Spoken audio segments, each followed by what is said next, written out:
Welcome to ancient Greece, the only civilization with two different start dates, 1100 BCE with the Trojan Wars and 776 BCE with the first Olympic Games dedicated to Zeus. Now, Greece was able to fund its age of art because of its illustrious oil and wine trade. So, the first known Grecian artwork is the Iliad, written by Greek historian Homer.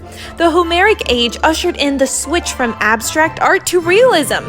Euphronius was the first artist to use realism in his red figure Death of Sarpedon piece. So, what are some features of Greek art aesthetics? There was the transition from early realism to idealism, male perfection and heroism, emotional control, optics versus mathematics, nudity, and the contrapposto pose.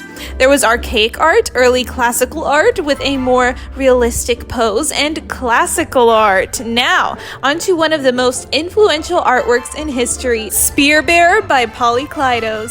It established male gender roles and used a 1:7 ratio. Onto Discobolus by Myron, Rise of the Action Figure, Colossal of Rhodes by Charles of Lindos, which inspired the Statue of Liberty, and then there was Aphrodite of Cnidus by Praxiteles.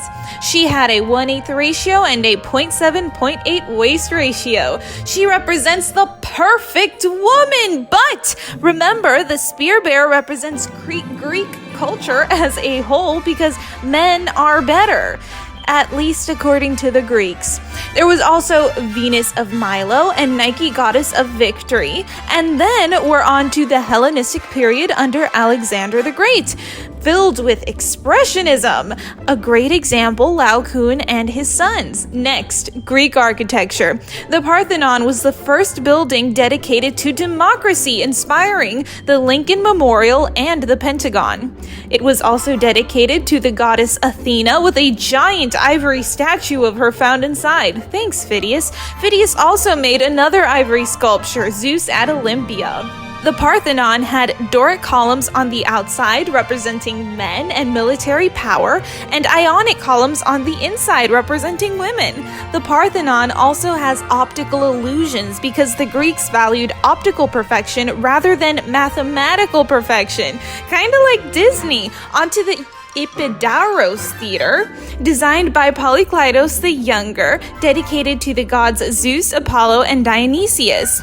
Theater was important because the Greeks needed catharsis. What helped with catharsis? Tragedies like Oedipus Rex, written by Sophocles.